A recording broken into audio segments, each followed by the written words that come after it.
Glenn Beck and his co-hosts on his radio show decided to bring up a very old episode of Family Guy because they're outraged. And they're mad because this specific episode has Jesus in it. The episode was called The 2,000-Year-Old Virgin, and it surrounded Peter Griffin, among others, trying to help Christ lose his virginity. Yeah. After running into Jesus at the mall, Peter is stunned to discover that the Son of God is still a virgin. Now, all the things that you can talk to Jesus about, and I know this is a cartoon, but out of all of the aardvarks and zebras, you want to zero in on his virginity. Every great, truly great freeing act was inspired by the teachings of Jesus Christ. Why would we take down just that man? Why would we make him into a joke? Out of all the people you can joke about, all the things you can do, and did we sit here as a nation and laugh as he was mocked? Why not just put him up at the pillar again? Why not just whip him and beat him? Why not just publicly humiliate him? Why not just tear his clothing from him, spit on him, and when he asks for water, we give him vinegar? I think you could argue this is worse. A cartoon that does comedy is worse than the crucifixion of Jesus. It's that much more disrespectful to Jesus.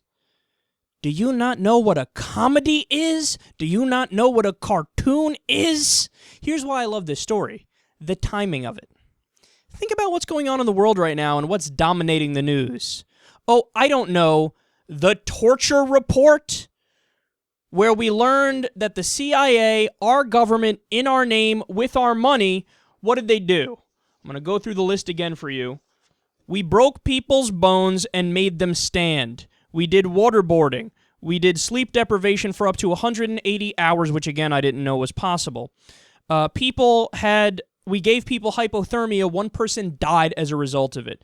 The CIA admits to torturing at least 26 innocent people, and we did rectal feeding, which means you shove a tube up somebody's ass and pump liquid food up there. Another term for that is rape. State-sanctioned rape that we paid for.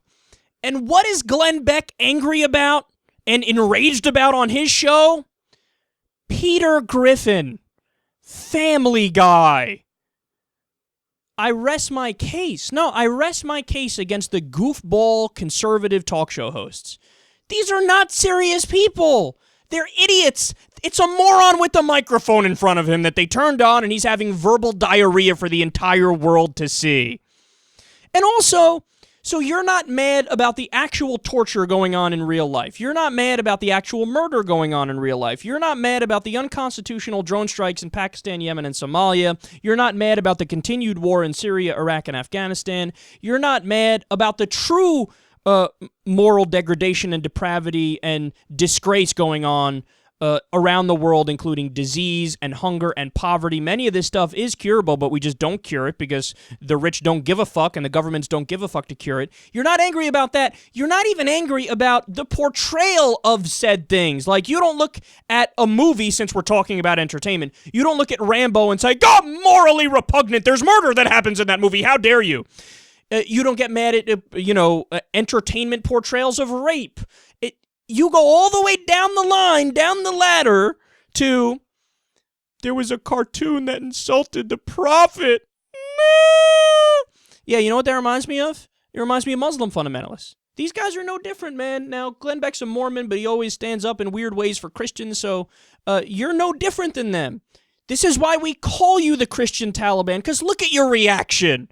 How dare you insult the holy, great Jesus Christ? He's perfect in every way, shape, and form. Peace be upon him. You're not allowed to say the things that you said.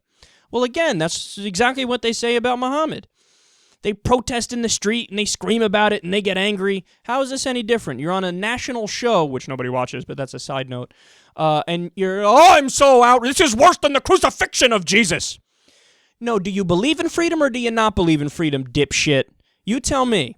Do you believe that people have freedom of speech, freedom of expression, freedom to create whatever kind of art they want to create? Please. And this guy thinks he's an intellectual. This guy thinks he's a serious voice in the political discussion and discourse in the United States of America.